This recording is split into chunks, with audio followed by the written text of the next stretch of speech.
The Psychology of Criminal Conduct, 7th edition, by James Bonta and D.A. Andrews. Chapter 1, an overview of the psychology of criminal conduct. Almost everyone knows who has committed a criminal act or has been affected by crime. People will often ask, why does a person engage in such harmful behavior? The Psychology of Criminal Conduct, PCC, outlined in this book seeks to answer this question. PCC describes and accounts for the fact that not all human beings are involved in crime, and those that are engaged in crime vary in the number, type, and variety of antisocial acts. They also differ in what and under what circumstances they act in harmful ways, and they differ in when and under what conditions they reduce and may even cease their criminal activity. In brief, this psychology seeks to account for variation in the criminal behavior of individuals. The PCC has something of value to offer.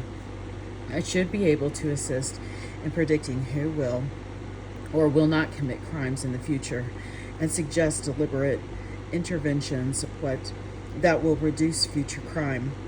As will be seen, we will ask PCC to not only assist in predicting and influencing criminal activity, but also to explain its occurrence in theoretical terms.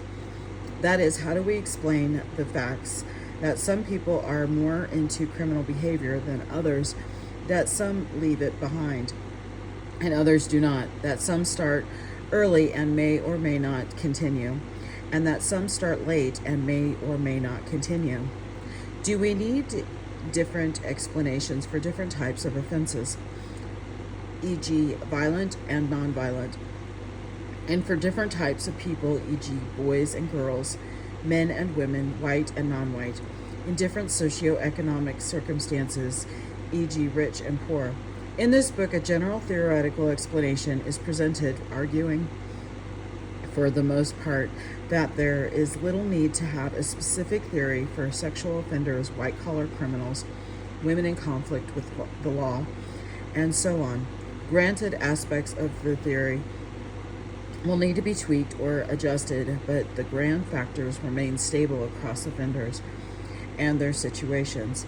As much as PCC values a general understanding of wide applicability, special interests are going to press for an appreciation of their concerns in particular circumstances. Such pressure is totally understandable, greatly appreciated, and likely to ultimately enhance the overall levels of understanding achieved. A dramatic example currently is in the domain of the feminist criminology, wherein frequent references to unique gendered contexts and to the limits of male-centric theory are employed to challenge the general understandings. When accompanied by systematic empirical research, explorations of unique contexts can only strengthen understandings, but be they general or specific. Definition of the psychology of criminal conduct. The following constitutes a working definition of a psychology of criminal conduct. As a science, the psychology of criminal conduct is an approach to understanding the criminal behavior of individuals through 1. The ethical and humane application of systematic empirical methods of investigation, and 2. The construction of rational explanatory systems. For professionals working with those in conflict with the law, a psychology of criminal conduct involves the ethical application of psychological knowledge and methods to the practical tasks of predicting the likelihood of criminal behavior. It also involves, perhaps most importantly, influencing the likelihood of criminal behavior in order to reduce human and social costs associated with crime and criminal justice processing. This general description makes 2 points. First, PCC does not encompass the wide variety of interests that psychologists have in the area of criminology, nor does it cover the many roles that psychologists play in criminal justice. Many psychologists are interested in the behavior of social are interested in the behavior of victims, legislators, voters, and the public in general. Similarly, many psychologists are interested in the behavior of police, judges, jurists, prison guards, probation officers, and practitioners in forensic mental health. Moreover, many psychologists are in correctional practice probably spend more time dealing with the mental health needs of offenders than with criminality issues. All of these matters are interesting and important, but they are of concern in this text only insofar as they contribute to an understanding of an individual criminal conduct. Second, grounds have been established for making a distinction between psychology and the other disciplines and professions that share an interest in crime. Our focus is the criminal behavior of individuals. That focus is different from studies of bodily systems, biology, studies of variations and in aggregate measures of crime rates and the structure of groups, sociology, and studies of the history and political economy of law and criminal justice. As important as these interests are for a general understanding of crime and criminal justice, they are outside the main focus of this text. At the same time, many biologists, sociologists, social workers, political scientists, and economists share an interest in the psychology of criminal behavior. Their contributions to the psychology of criminal behavior are significant and will be represented throughout this text. Indeed, in the areas of the measurement of criminal behavior and in studies of the correlates of criminal behavior, many of the most important contributions of the last 30 years have been made by sociologists who conducted studies of the social psychological variety. Values at the base of the PCC. Before describing the objectives of PCC, some statements of values are required. The psychology of criminal behavior outlined in this book has certain values at its base. First and foremost is respect for the person. Each individual has a unique history and story to tell, and all deserve respect. We may not like the behavior, but the person can be accepted and treated with dignity. Parents will often admonish a child for undesirable behavior, but the child is still accepted. For this reason, the book will adopt, as much as possible, a less biased language to promote respect for the person without stigmatizing the individual. American Psychological Association 2020 early language guidelines focused on broader issues such as gender, racial, and ethnic identity. However, they have now been extended to those who conflict with the law. American Psychological Association 2021, Willis 2018a. People vary tremendously in placing them into homogeneous groups with labels that are sometimes inaccurate and evaluate is a disservice to them. In past editions of this book, the term offender was often used, and it is still common today, with many correctional agencies having the word in the title. Although the word is simple and brief, it does convey a sense that the person has an inherent tendency to engage in criminal behavior. Willis 2018b. This view of criminal behavior as a trait of the person is unsupported by the evidence. The present guidelines encourage researchers and practitioners to be specific and to use person-first language, separating the individual from the behavior. For example, instead of the term addict, which conjures up many condescending attitudes, the American Psychological Association recommends a person with a substance use disorder. As much as possible, the person-first language will be applied to the subject matter of this book, the person in conflict with the law. As the reader will discover while reading this text, I am a strong advocate for rehabilitation and believe that corrections should provide assistance to those convicted of a criminal offense. For these reasons, the reader will see the term client along with other person-first language.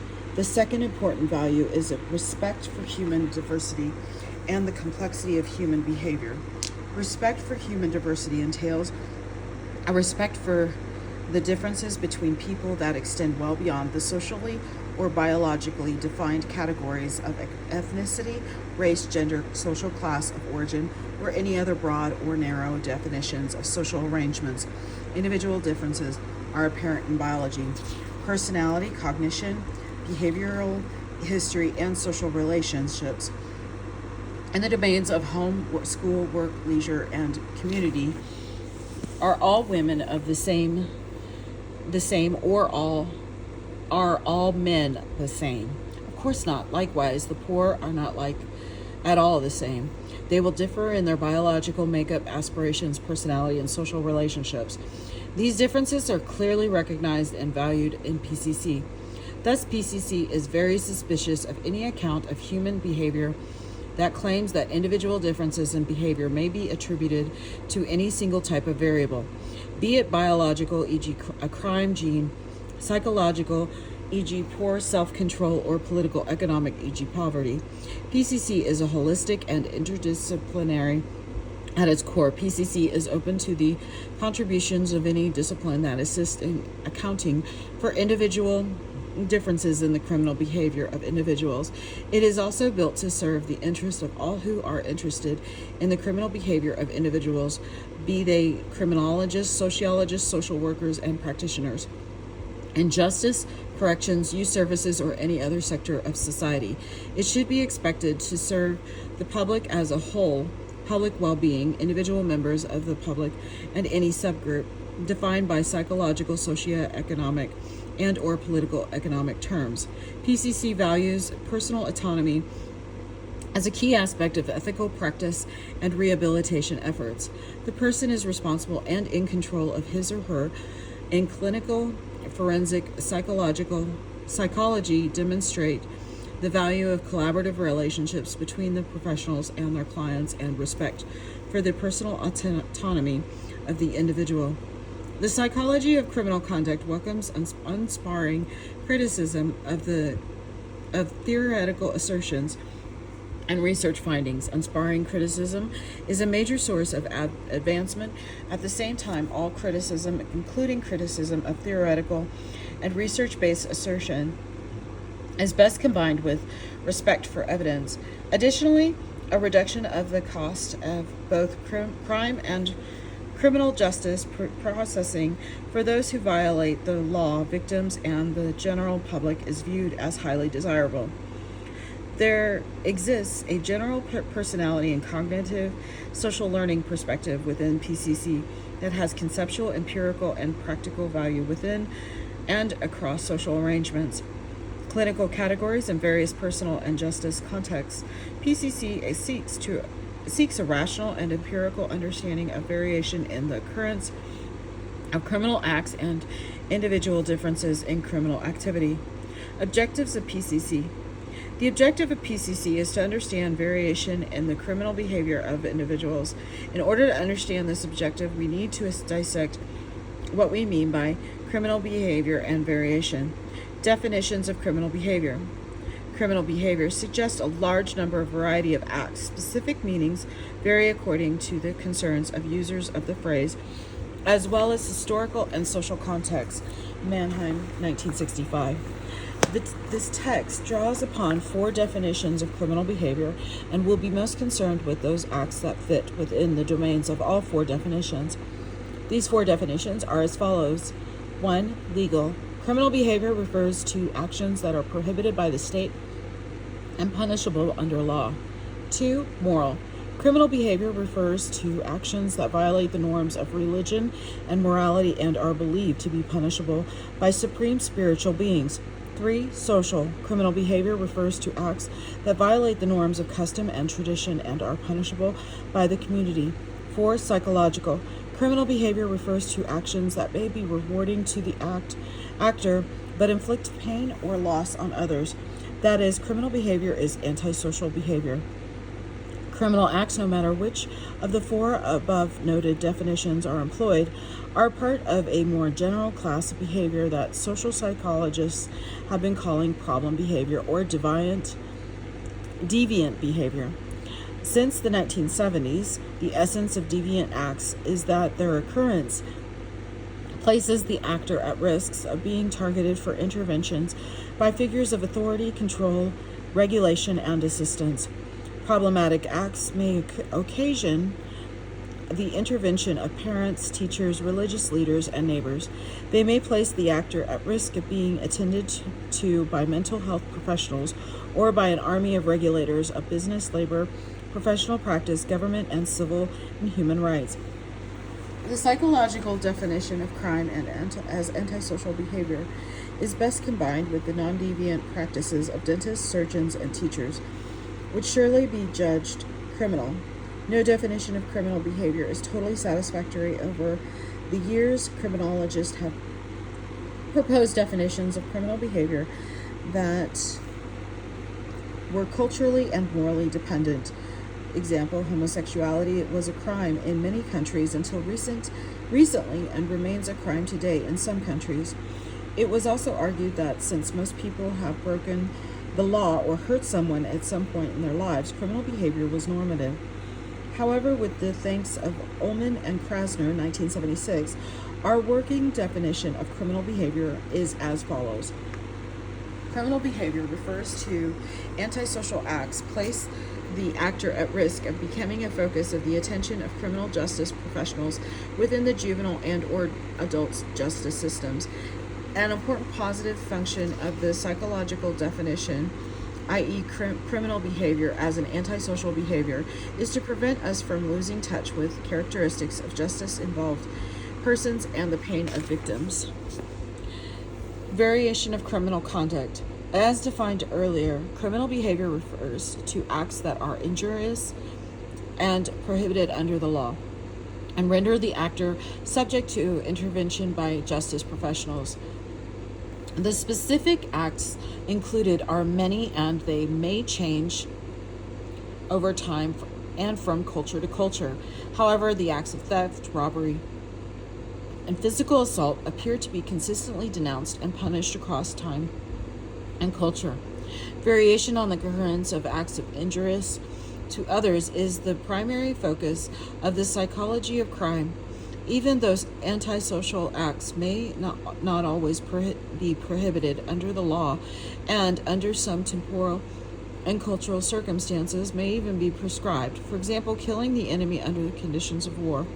With a general perspective, it makes sense to explore the idea of that variation in both types of injurious behavior may be predicted, influenced, and explained by the same general psychology that explains all human behavior. That is, the mechanisms and factors that explain, for example, depressive behaviors will be similar to criminal behavior. The differences in the occurrence of criminal behavior are truly amazing. Criminal behavior is not black and white. That is, committing a criminal or antisocial act does not define a person or his or her destiny. Just because someone commits an assault does not mean he or she is dangerous or violent person. That will never change. PCC wants to understand the variability in criminal acts. Variation in the occurrence of antisocial behavior at the individual level is of two types. First, people differ in the number, type, and variety of criminal acts in which they engage. This variation is typically referred to as inter-individual differences, or the differences between people, simply reflecting upon your own social circle. You may find examples of inter-individual differences. Some may have criminal record and others do not. And there may be people that you know who use illicit drugs or are abusive to their partners. In addition, variation is found over time and across situations for particular individuals. This variation is called intra-individual variation and refers to differences within the person, either over time or in different situations. Once again, simple observation may demonstrate this variation. For example, you may note that when you were a teenager, you were engaged in some criminal activity, or that you were most likely to lose your temper when intoxicated than when sober. Systematic observation, i.e. empirical research, yields more detailed information on the variation of criminal conduct of individuals. To illustrate, we examine an important longitudinal study of crime from the United Kingdom. The Cambridge study in delinquent development, CSDD, was initiated by Donald West and was continued under the leadership of David Farrington.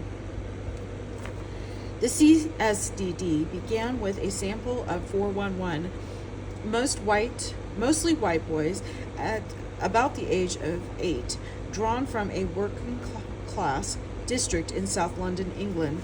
From 1961 to 1962, the boys, their parents, and their teachers were interviewed, and official records of convictions were collected. This sample has been followed through the years with interviews and checks for criminal convictions. Most recently, interview data is available on 365 men at age 48, lost in number due to the deaths, refusals, and unable to locate, and criminal record data up to age 61. Here are some of the results from the CSDD demonstrating the variability in criminal conduct. Overall, 44% of the sample had a criminal conviction by age 61. 26% of convicted males had a criminal career that lasted over 20 years. 7% of the sample had 10 more convictions, and this group of chronic offenders accounted for 52% of the total number of convictions. 5% of the boys were first convicted of an offense at age 14, 31.9%, between the ages of 10 and 20. 8.7% between the ages of 21 and 40, and 1.5% over the age of 40. 93% of the men reported criminal behavior more than 3 times that of officially documented convictions, 29%. Surveys of these findings of many research studies similar to the one just described have established a few basic facts regarding the criminal behavior of those officially convicted, facts that have been established in many areas of the world. Individual differences in criminal behavior are substantial. 1. Individual differences in criminal activity are apparent in many ways. They may be inferred from knowledge or of aggregated crime rates based on both official records of crime and surveys of victims. They are discovered more directly by systematic surveys of criminal histories, officially defined or self-reported, and by systematic studies of criminal futures, officially defined or self-reported. 2. Individual differences in criminal activity are apparent within samples of people, differentiated by country of origin, gender, age, race, social class, and any other means of differentiating subgroups of humanity. While victims in self-reported crimes rates are much higher than rates based on official records, the demographic correlates, example being young, male, non-white, poor, of criminal activity remain very similar for different measures of criminal activity. Official recidivism rates vary with the specific measures of official processing employed, for example, arrested versus convicted versus incarcerated, and with length of the follow-up period. Those with repeat, number 5, those with repeat convictions, a small subset of all who come into conflict with the law, account for a disproportionate amount of total criminal activity. Careful study of criminal careers over the lifespan reveals,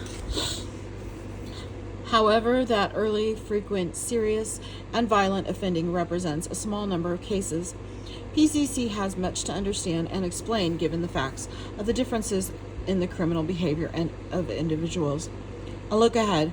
Part 1 of the text includes 3 chapters that summarize the empirical base and theoretical context of PCC.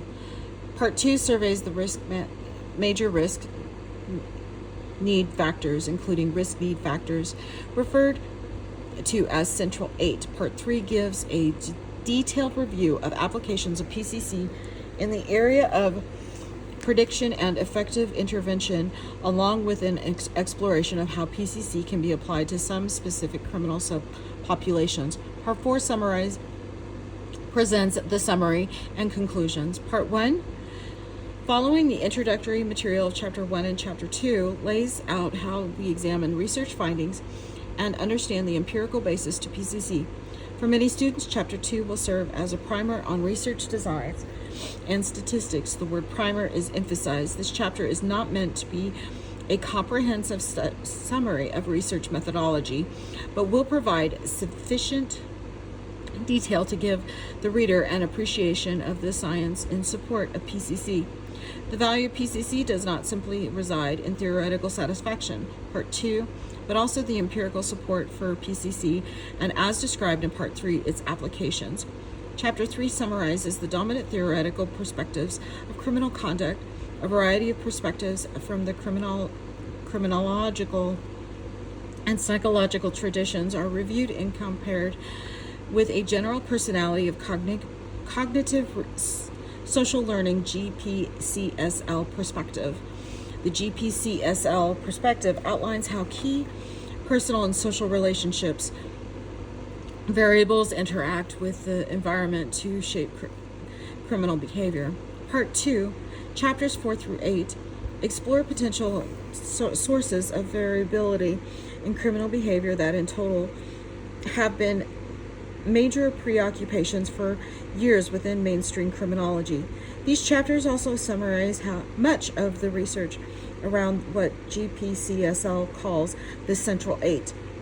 Risk need factors. In Chapter 4, biological factors are reviewed along with genetics and the mediating variable of temperament or personality as it emerges through the interaction of biology and the environment. Although genetics and personality are well established, risk factors for criminal activity, only temperament, personality will enter our central 8 set of major risk need factors.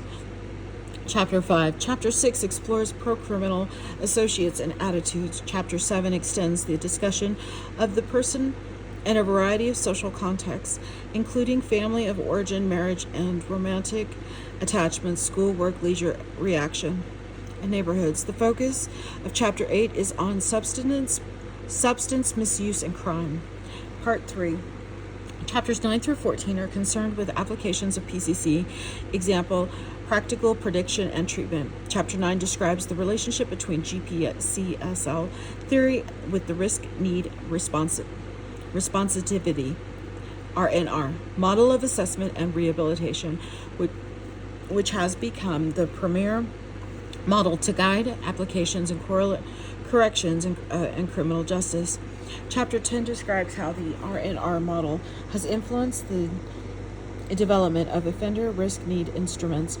The interrelationship between the RNR model and assessment is illustrated by the development and application of the level of service instruments. A history of rehabilitation and present status is discussed in Chapter 11. A careful examination of the evidence shows that rehabilitation can be effective in reducing criminal behavior, and dramatically so if the rehabilitation programs follow the principles of the RNR model. Chapter 12 outlines a major challenge in applications of PCC knowledge, tightly controlled programming in the context of short-term demonstration projects reveals positive effects that greatly exceed those found in real-world programs. Real-world programs take what is shown to be effective in a small demonstration and then try to apply it on a large scale.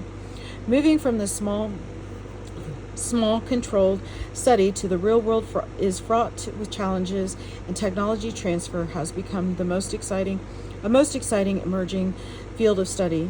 Although a strong case is made for rehabilitation, deterrence is immensely popular. Getting tough and punishing more swiftly and with more force is thought to deter criminal activity.